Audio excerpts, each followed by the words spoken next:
What does financial independence mean to you? Not being reliant on other people to bail you out of financial situations that would otherwise bury you. I think we focus so much on, can I cover the outgoings every month? The times where I know that my mum probably struggled the most are actually my fondest memories. Yeah. Welcome. I'm Tracy Irwin and I'm passionate about financial independence and wanted to share stories of inspiring entrepreneurs to prove it's possible for everyone to strive towards financial freedom. Today, I'm talking to Odessa Wilson. She's an experienced ghostwriter living in Somerset, but she's often found exploring somewhere new. Welcome, Odessa. Lovely to speak to you today. Thank you so much for having me. So I'm going to start with the question I ask all of my guests, and I'd like to know, what does financial independence mean to you? It's a great question, and it's one I've thought about quite a lot. So for me, financial independence, rightly or wrongly, has always meant not being reliant on other people to bail you out of financial situations that would otherwise bury you. Yes. So for me, it's been a bit of a journey. I think now I realise that there is always going to be some kind of dependence, whether that's on clients, whether that's on an employer. But for me, it's being able to make my own financial decisions and realizing that actually, yeah, there's no one else to bail me out. If I don't get this right, it always lands on my shoulders, which I actually find more terrifying than liberating. But it does, being able to make my own decisions has probably been the biggest thing, is actually not having to consult another human being, which is still pretty nerve-wracking. I can imagine it is, because like you've got little three, is it three little I dependents here as do, well? yeah. I've got three children. I got married when I was 19 and I met him at 17. So my entire adult life has been consulting another person, getting somebody else's opinion on how we should spend the money, where we should invest, how we move money around. It wasn't the healthiest of relationships. There was definitely some financial abuse, Okay. which meant that coming out of the relationship just over 2 years ago meant that all of a sudden I had to make all these decisions by myself. And there were moments of splurging because all of a sudden there was no one to say, no, you Yeah. can't. And I realized that actually I have barely lived, I've barely experienced life. And then there have been times where, especially more recently, we're like, okay, like, calm down. You're doing so much. And this is why I say about I'm very rarely in Somerset at this point, because you're doing so much, but actually, you're not, it's not even about the financial so much as you're not even processing and sitting in those moments. You're just so desperate to achieve something. I think it is that. I think there's a story that Daniel Priestley tells about how he'd gone up a mountain with a guide, and he saw another mountain across the way, and he'd said to the guide, like, oh, what's that mountain called? And the guide went, that doesn't matter to you right now. Just enjoy That's the so mountain me. that you're on.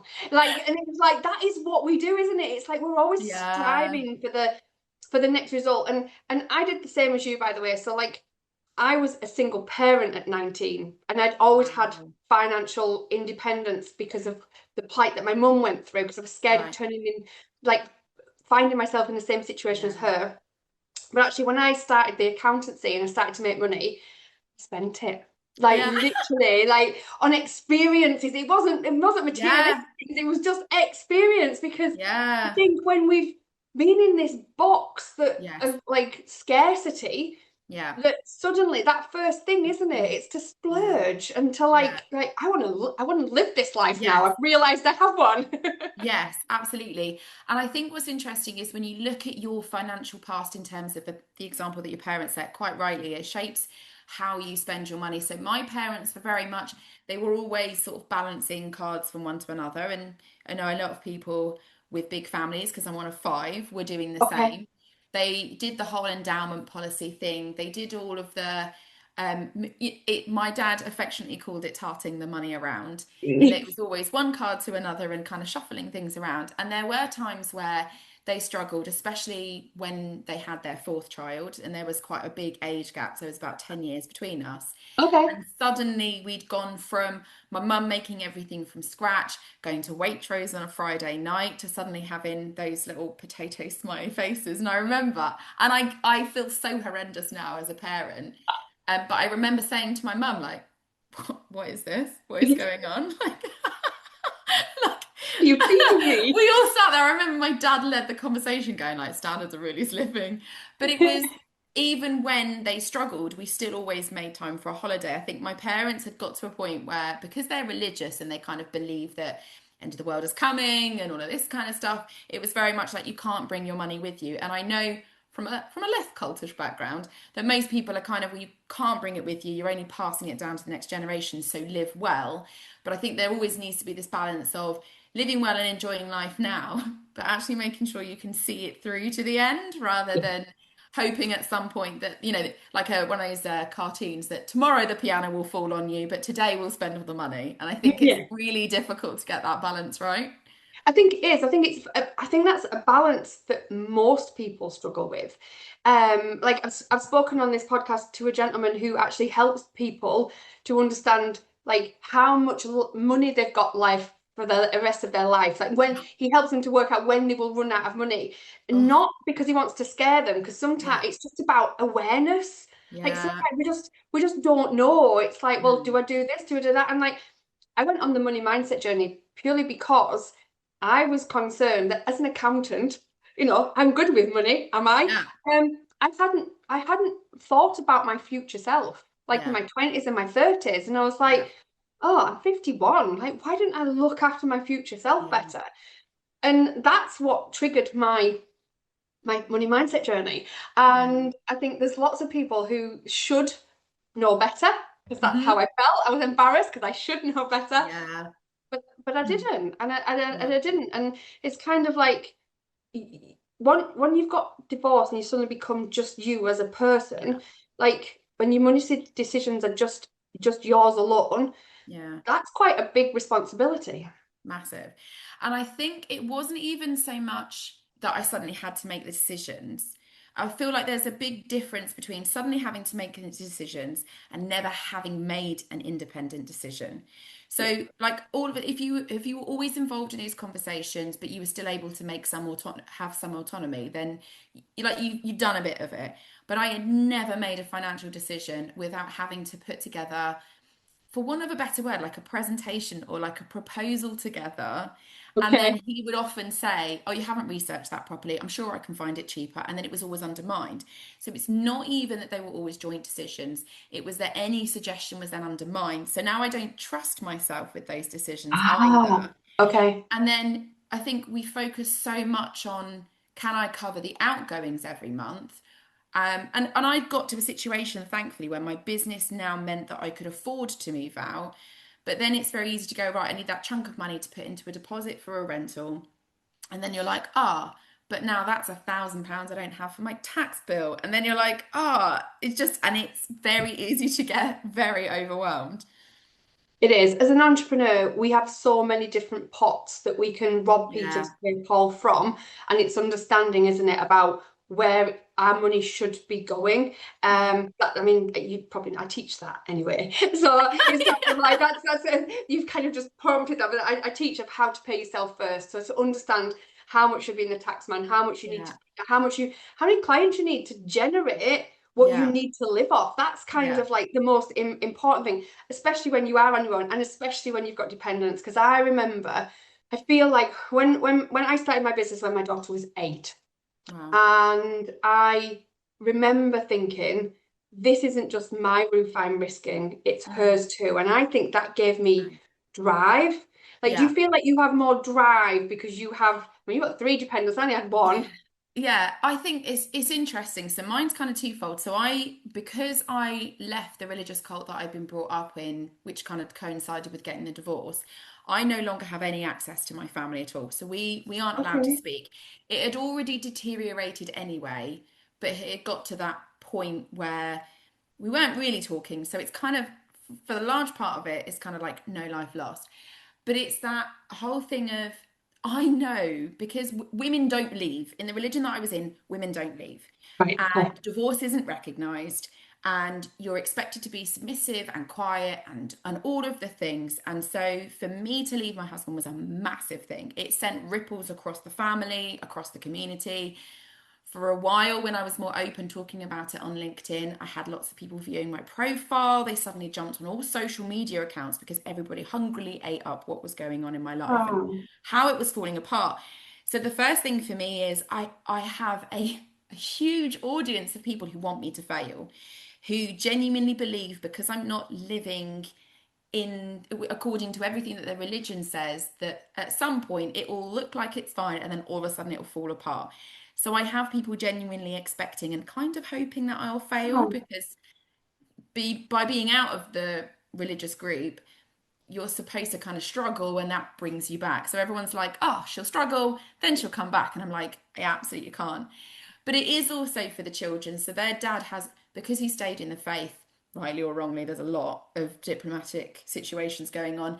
But he's pocketed both families. So I know that he's always got this financial support there. He's always been able to get his employer to pay for stuff. He's always been very good because his mum was an accountant for a while or worked as a bookkeeper. So he knows how to work the system. He knows how to ask other people. He gets stuff handed out. So he's always going to be fine. And as soon as there's anything to pay for, he's always the first one to go, oh, I'll just cover it. And so it's that whole thing of I have to show the children not only that the religion isn't kind of be all and end all, but it yeah. means that you can step out of it. And by stepping out of it, you are able to make a life. And all these things they're being taught about people like me who they're going to struggle because they're not doing things this way. I really, really have to prove that life can be different, that they can do it for themselves. I'm transparent with the finances with them. I think it's really important that they understand why we don't spend in certain places and why, towards the end of the month, we do quieten down slightly because Yeah. they have to see the ebb and flow because they don't see that with their dad. He's never openly discussed things. And I don't want them walking into any situation, whether they get married or not, thinking that these things just happen and it's always fine. I want them to understand that it's been difficult. I want them to see that I work hard, but I want them to have that balance. I think they're not going to get otherwise. So it's the children, but it's yeah, there's a large part of me that was like, if I don't get this to work, I'll end up in a biffa bin and there'll be a massive audience of people that are like, see, told you so. Yeah, no, other bins are available.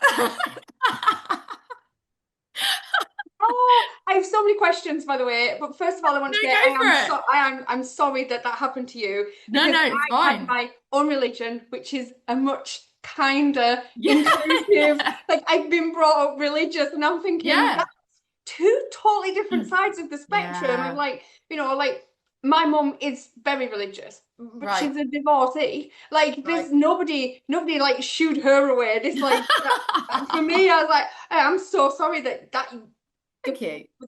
what you've been brought up in actually Yeah. is uh, to me doesn't sound religious because like that's not being kind to everybody but It's that why I often refer to it as a cult because I'm like, it is sort of borderline on that side of yeah, I things. mean I have be kind to one another actually tattooed on my arm because I've that's the seen a one few like people. I'm going to get that next. Just want to yeah, find it's in the queue. it's in the queue, yeah. Financial wise that's fine. Yeah. These are the questions that kind of brought up that I think it's really important for children to understand about Yeah. money. So many people don't. And I did a test with my 5-year-old granddaughter Lovely. because when we'd been to the supermarket and then the pound came out of the trolley, she Yeah. was like, "Can I have that, Grandma?" And I was like, "Well, take it for now." So she had it in her hand, and I had a 10 pence piece in the car, and I gave her the 10 pence, and I said, "Which one of those do you think is more like valuable?" She Hmm. said, "Well, this one because it's bigger," and the 10p was bigger. Yeah. And Yeah. I was like, no. I said, there's 10 of those 10p's are worth one of those gold Yeah. ones. And she was like, what do you mean? And I think when we were children, like we got pocket money. I took money to the shop and it Yeah. kind of taught and it teaches you how Yeah. what the value of money is. And because of credit cards and stuff nowadays, or even Yeah. like online purchases, Yeah. children don't get to No. understand the value of money. So, like, I just wondered, is there anything that you do with your children, like, to try Mhm. and hope that they do actually start to understand the value of money? Yeah, so it's interesting because I got pocket money, but my dad was one of those that he'd said he would, and then he'd always forget.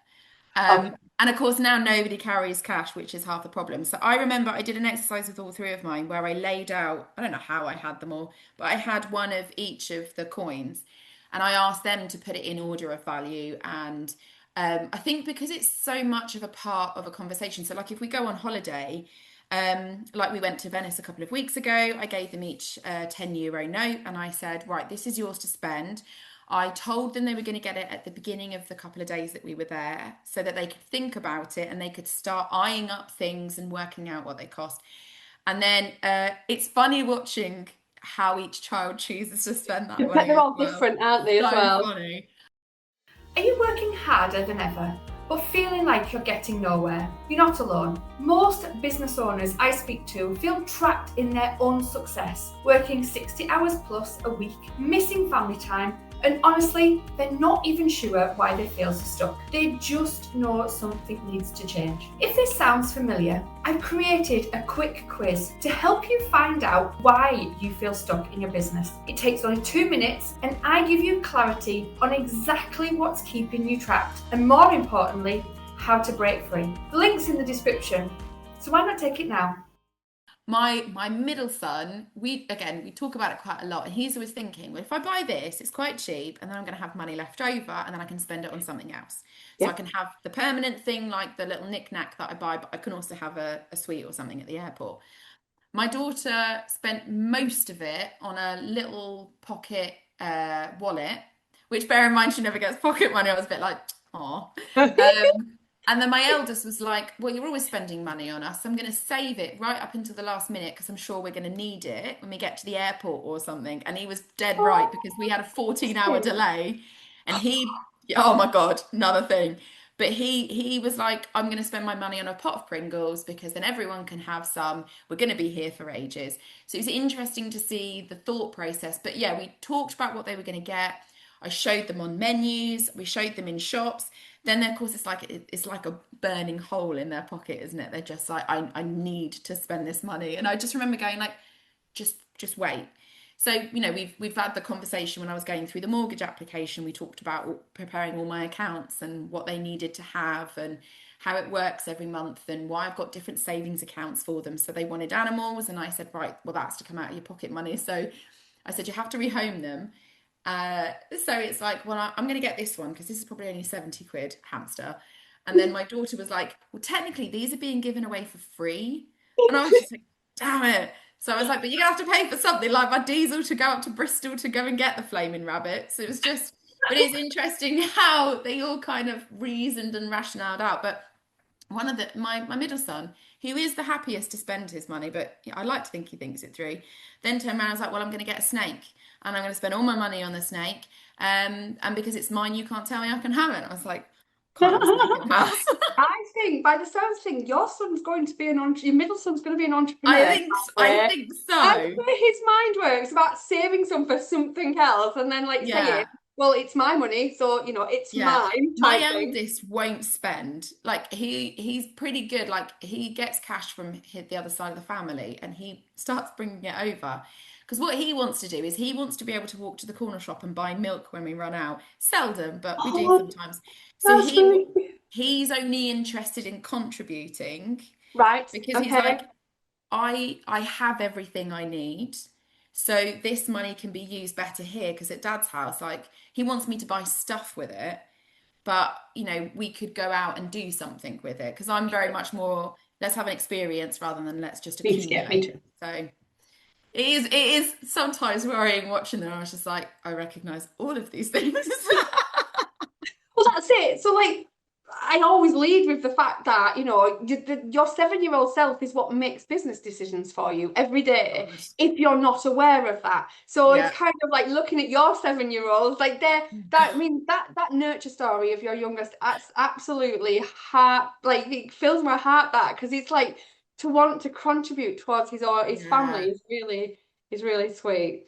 Yeah, So, they're really good kids, but I think it's they because our spending habits are so different. So his dad is always being given stuff, and then he'll always do lots of activities with them. Whereas the family that we made together, the routine that we had, we did National Trust, we went for walks, we went to the beach.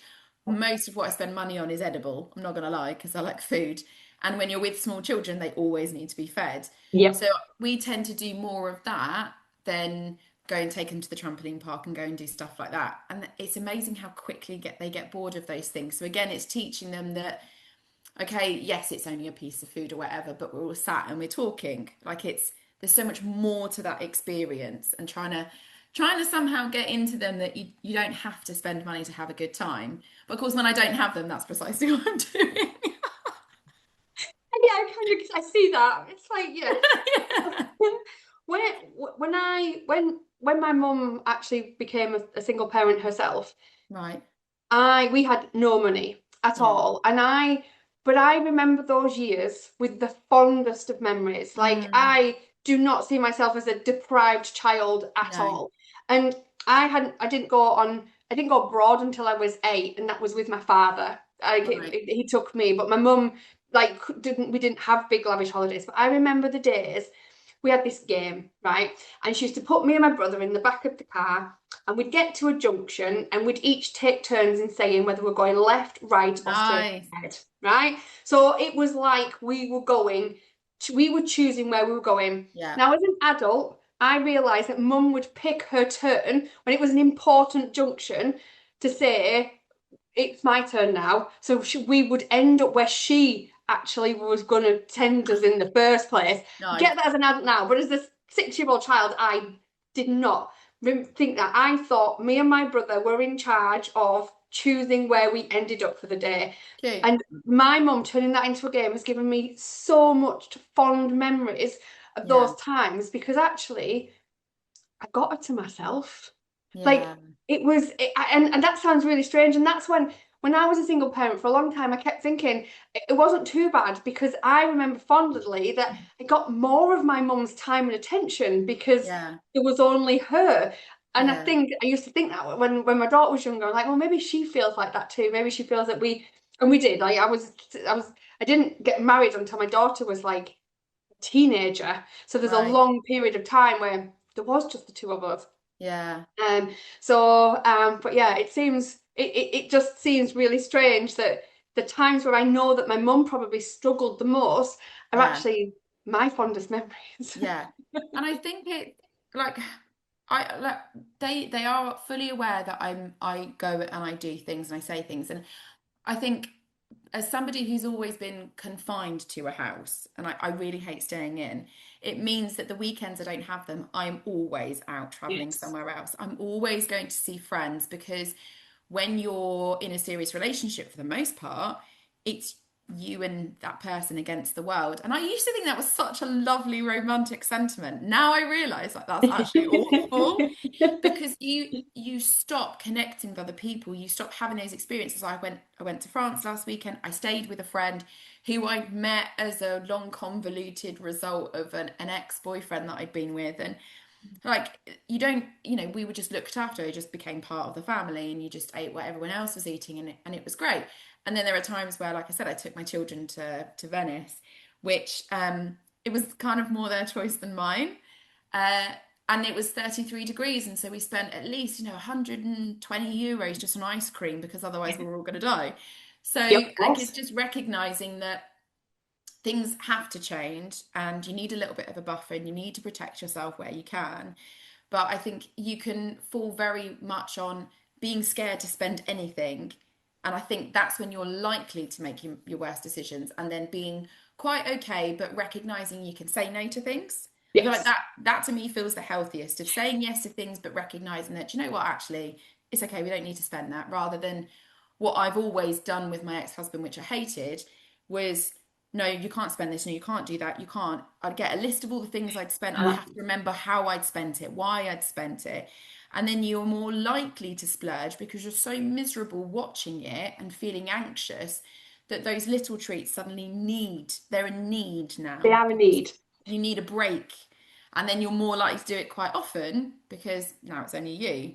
So yeah, there's a lot of adjustment, and I think it's an ever evolving process. I It's think trying it to get is. used to it. I talk about how I believe what people think midlife crises are is exactly what you've just explained. This When is somebody, interesting. Okay. yes, when somebody is a saver and they've saved all their life and they don't reward themselves for their hard work, Yeah. suddenly that inner child goes, hang on a minute, I worked hard all this Yeah. time. You've not done anything for me. You've not rewarded me or anything.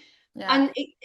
And that's what a midlife crisis is. It's the like splurge of Yeah. somebody who's been so boxed in with their money and thought, I can't spend that, I can't spend that. There's suddenly Yeah. that inner child throws a tantrum and Yeah. actually ends up getting a motorbike or a fancy car. Always And a motorbike. I think that is genuinely what I really do believe that's what it is.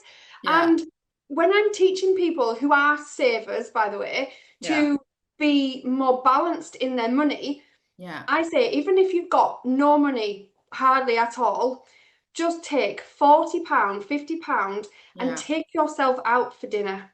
Yeah. Take yourself out for dinner and consciously eat it as a reward. Say, this is my Yeah. reward for all the hard work I've done this Yeah. month. If you physically can't afford a fun pot, to Yeah. go to Venice and things, then those people who are really struggling, like I'd say, please, please reward yourself. Even if Yeah. it's a Mars bar once a week, it's just something that so that inner child inside you Mm. actually doesn't have the tantrum and Yeah. end up like spending all the money that you've saved, because it does Yeah. happen. Yeah. I think my issue is I've never been a saver, which is not great. Um, I've never spent money on me. What I ended up doing was always spending money on other people Yes. because then I didn't feel guilty. And now I'm in a position where, okay, yes, I do need to settle down and I do need to become a little bit more responsible. Things, not that they're out of hand, but things need to come back more and be a bit more centered, a bit more grounded. And I think I'm Balance. starting to get to that point where I realize the importance of being quiet sometimes. But I think because I was never able to build up my own financial profile through the most formative years of my life, and it was very much controlled by another person who was very much, we don't need to go and do stuff. We don't need to go and we don't need to travel. We can just stay at home. His family was telling him, oh, if you're buying a house, stop going on holiday, stop doing this. That to me becomes really suffocating. And so I'm more likely to make poor decisions, like you've mentioned. And I think it's still very much because then I then came from a very suffocating marital situation. I'm doing the same where it's no, now I need to go and do stuff. Now I need to live. And then it gets to a point where not I was gonna say the shit hits the fan. It's not so much that, it's just actually you get to a point where your accountant is saying 20%, and you're like, but as a single parent, how do you manage 20% of everything that you earn? Because bills are so much higher. I have my kids 50% of the time. It's not like I'm the parent who's got every other weekend. And I don't get financial support from my ex-husband because it's 50-50. So Yeah. it gets to a point where you have to start rewarding spending less and Yes. saying, do you know what, you've done really well this month because despite having car repairs, it was lower than it has been. And I have watched my expenditure go down over the months where I've moved out, and it's kind of settling at a point which is a lot more doable. And then you get clients that don't pay and stuff that happens, and it kind of throws it all out again. So it's, again, like I said before, it's realizing that there needs to be that evolution that, when you can't, oh, I've got clients coming in, so I can still carry on spending. But equally, you've got clients coming in, be a bit more careful. But if you want to go out and do something, go and do it. And it's just trying to be a bit more reasonable and taking a longer term approach rather than going, it's tight this month. Yes. So again, it's recognizing that things need to keep being changed and reviewed and reevaluated. But it's not been easy. I haven't done a great job. I've managed, but it's getting to a point where I'm like, okay, I now need to just. I've got a lot of it out of my system. I need to just be a bit easier with myself rather than constantly throw myself around all the time. You also need to be kind to yourself, because Yeah, obviously because you met your ex-husband so young in your life, that yeah, actually the things that you've gone through in the last 2 years, most people went through in their 20s when they didn't have yeah. children, they didn't have I responsibilities, they were know. probably still in home. So you really do need to be kind to yourself, by the way, I because you're know. learning to be an adult when you've Yes. already got all the adult responsibilities that. I know this is the craziest thing because I said this to somebody the other day and they said you are literally doing what I did in my 20s but in your mid 30s. Exactly.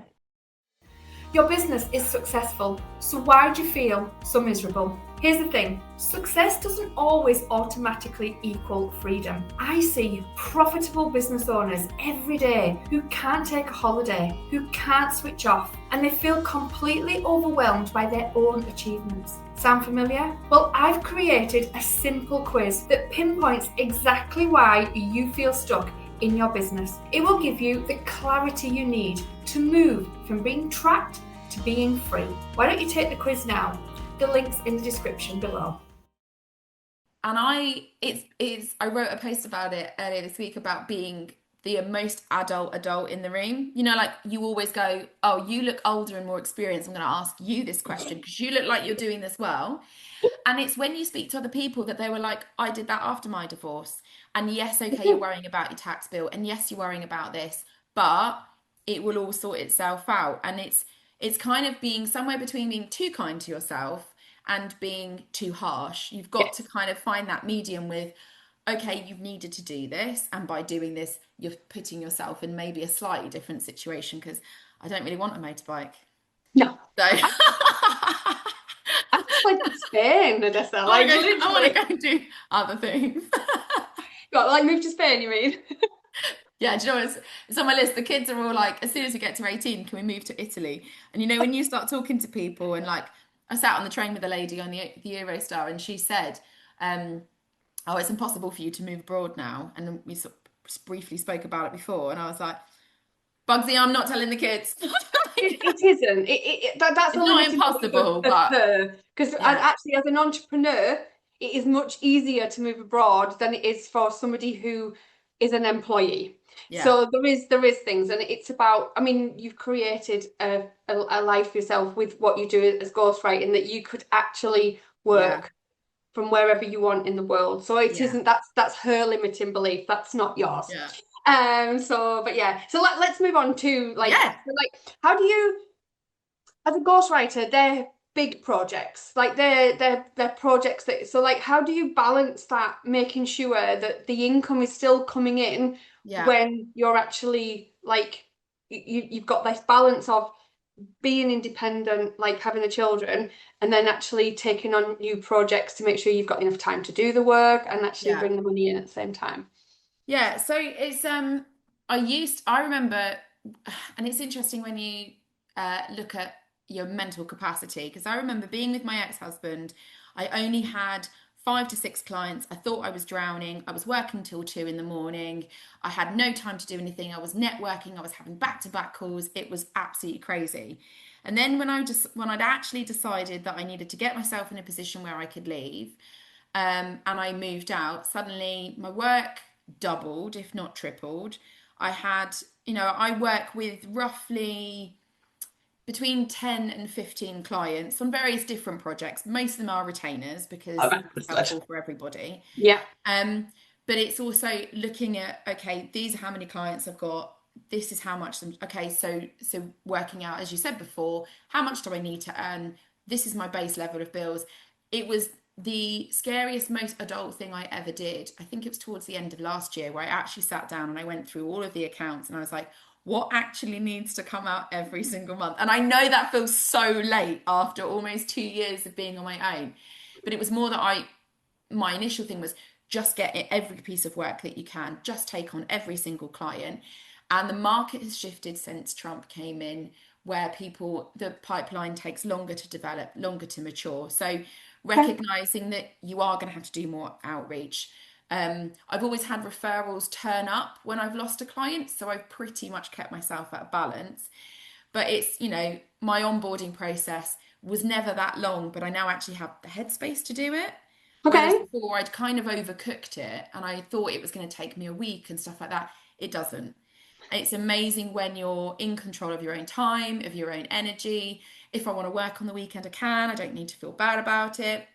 If I want to go to bed early, I can. If I need to take a day off, I can without, because I always had well, if you were working at full capacity, he always did this thing. And I don't know if you find other people doing this as well, where I did the whole, um, so if you're earning this much for this many clients and you reckon you're working this many hours a week, then what would we be earning if you then doubled your capacity? Because technically that would make you a full-time worker like everybody else. And it was this trying to constantly push me to work more. And I was like, but if the work's not there, or I can't pull it in, or I don't have the capacity to go hunting, then that model that you're creating for us doesn't work.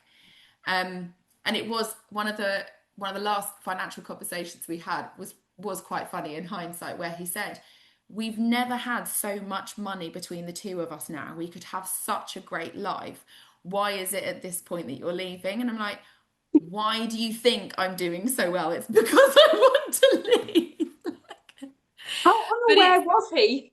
it's just like the stories that I could tell you. But I can it's imagine. that kind of capacity that when you don't have so much playing on your mind, you can do more work. And last year I fell into the trap that I think a lot of business owners do. When things start getting quiet, you go for a job. So I've Okay. sent out loads of applications. I did 4 months with a business. I was quite surprised because I was told by a previous employer when I went freelance, nobody hires freelancers to work for them, so don't bother. Somebody I else is worked for this limiting beliefs company. again. Yeah, I worked for this employer for 4 months, and they were quite disorganized, and the projects weren't going to plan. But I thought, I was then doing 9 till 5, and then having the kids, and then trying to work in the evening on my own business because I still had clients. And I thought, if I'm ever able to get out of this, I never want to forget the importance of having that flexibility during my day. Yeah.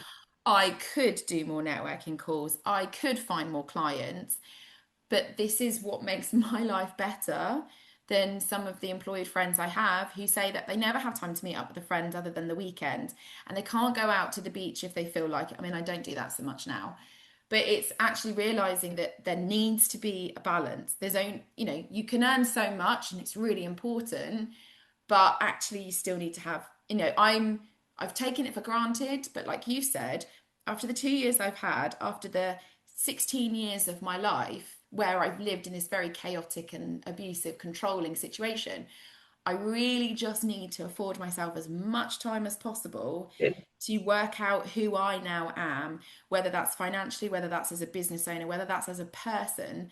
And I said this to the therapist. I said, you have to understand that this is the first time I've had my own emotions without somebody balancing it. You're not walking on eggshells. So you are feeling what you're feeling 100% of the time without anybody telling you differently. And that does affect business decisions and it will affect financial decisions. But I think there's, I've got a long time to be perfect or to be somewhere close to perfect. I need to have this little bit of chaos whilst I'm kind of getting out of my system and resting. And I think that's what I try and tell a lot of business owners is that we're always talking about 6-figure months and getting the car that you want and living in the house that you want and always striving for more.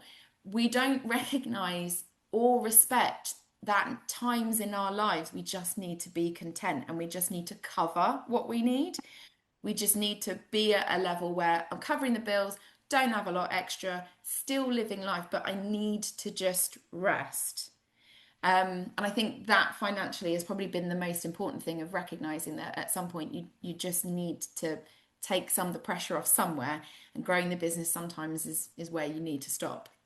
Exactly that. So if somebody asks me what financial independence means to me, I Yeah, just think with choices. It's to work when I want, with who I want, from where I want. yeah, That for me is financial independence. And mm, if I have the income to be able to choose those three things, yeah, and that doesn't mean whether I want to be, earning ten figures a month, or if I want to be a millionaire, or if I want to be a billionaire, that it's totally not in the sphere of actually how much that is. It's yeah, what income gives me the ability to have those three things, yeah, and they do change over time. mm, So like it's about like at the minute, like we spoke about before I pressed record, I have my grandchildren for 2 days in the school holidays every single time it's a school holiday. That's 12 weeks of the year. yeah, Whereas like I'm taking time out. I mean, in half time I had them from Monday to Thursday. Loved it.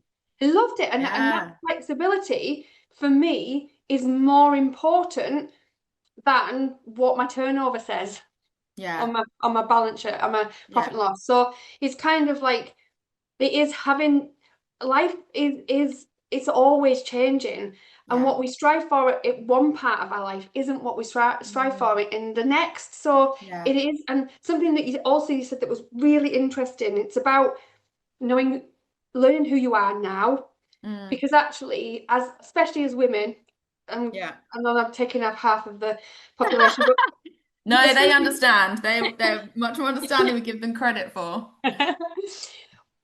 when suddenly when we become an adult, Mm. we become our identities. So Yeah. we're a wife, we're a mother, Yeah. we're a daughter, we're an employee, we're a business owner. We as women, we tend to become the Yeah. labels that people give Yeah. us, and then suddenly we come to a point in our life and it's like, actually, who am I? Yeah. Like, who physically? And that's really hard for many, Yeah. many women to actually think, because I have, like, I was like, when I wrote the book, there's a page that made my mum cry, because Mm. I said how I'd lived my life for everybody else until that Yes. point of Yeah. when I decided I wanted to come to Spain, because I wanted to be a good daughter, I wanted to be a good wife, Yeah. and I wanted to be a good mother. But Mm. and every choice I made was for those Yes. three people. Yeah. It was never for me. No. And this is what I find really interesting about the difference, especially post-divorce. I look at the women that I know who are going through divorce, they always seem to be struggling. And that's mostly because our priority is the children. We take part-time jobs, we take flexible jobs. We're trying to spend as much of our time with the children. Therefore, that does take a certain amount away from growing a business. Or our career was on hold anyway because we had children, or we were Yeah. juggling so many different things. And so it's not, it sounds not bitter because I'm not. It's just the actual truth of it's much easier for a man to get to the point in their career that they've always aspired to because there are less interruptions, there are less delays, they're able to focus on it because primarily we end up staying at home with the children. We take the lesser jobs because that's what fits around the Around bulk of kids. what they're doing. Yeah. And I look at the career decisions that I've made. I've always worked part time, I've worked in lots of different industries, but I've worked part time. It's always fit around something else. And so I think either we need to stop doing the comparison and feeling so bad because there really isn't one, or we need to try and work out a way of educating women so that before we start embodying these roles that live for everybody else, we actually understand that there is that ability for give and take. There is the ability to be selfish because, until recently, self care was selfish. I still think most of us assume that it is.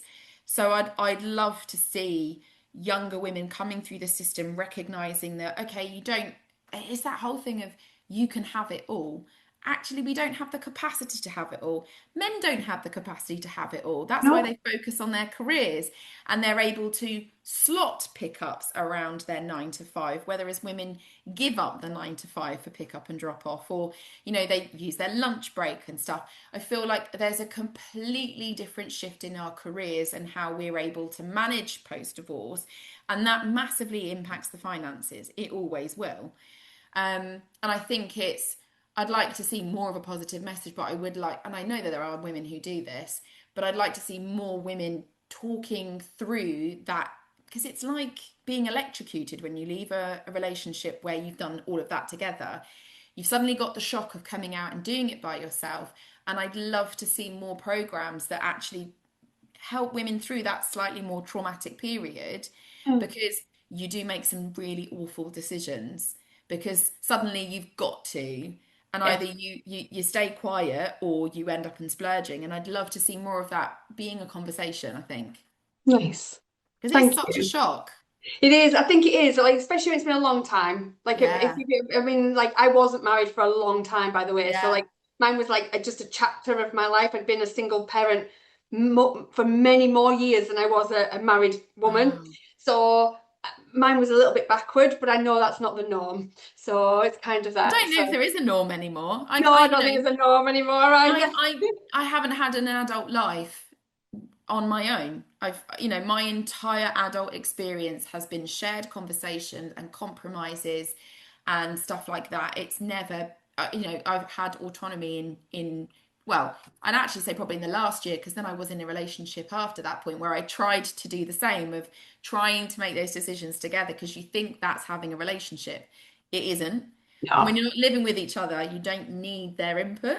You can take the collective hive mind to help you make a decision, but you don't need to die on the hill of somebody else's Yeah. financial decisions and their own education. So yeah, I'd like to see more empowerment, and I'd like to, like you've said, being kinder to ourselves, because there's a lot that happens that lead Yeah. us to suddenly being in this situation. It'd be great if we were all financially dependent when we started off, because then we'd have a little bit more territory over it. Yes. But most of us are coming at it after trauma and all sorts of things. And I think it's important to have the conversations and be honest about what happens and how it impacts those decisions. Thank you so much. I've really enjoyed this conversation. Before Yeah, likewise. I go, I'd just like to say, if anyone's interested in talking to you about ghostwriting and what you do, I'll Yeah, put don't ask me about finance. no, not about finances, just ghostwriting. Where can they get hold of you, Odessa? I am on LinkedIn all of the time. So yeah, it's my thing is trying to make difficult conversations easier to understand, more relatable, more engaging for people, because a lot of these conversations don't happen often enough. So thank you so much for facilitating it as well. No, you're very welcome. Thank you so much. And I hope everyone else enjoyed it as much as I do, and I will speak to you next time. Thank you very much. Thank you for watching to the end. I really appreciate it, and it shows that you are serious about moving your business forward. I want to share something with you. When I was little, I watched my mum skip meals so my brother and I could eat, because she didn't have enough money to feed us all. That pain changed everything. I promised myself I would never need to rely on anyone else financially. I worked relentlessly towards financial independence. Even as a young parent of 19, I still worked. And once I achieved financial independence, I became passionate that everyone deserves the same. But here's what I've discovered. Successful business owners can feel financially trapped, just in a different way. And that's why I created the Money Metrics Academy, to help you understand your essential business numbers in under an hour a week. No jargon, no overwhelm, just the clarity you need for true financial independence. Why not join the free entry-level membership and see how the community can help you? Let's get unstuck together.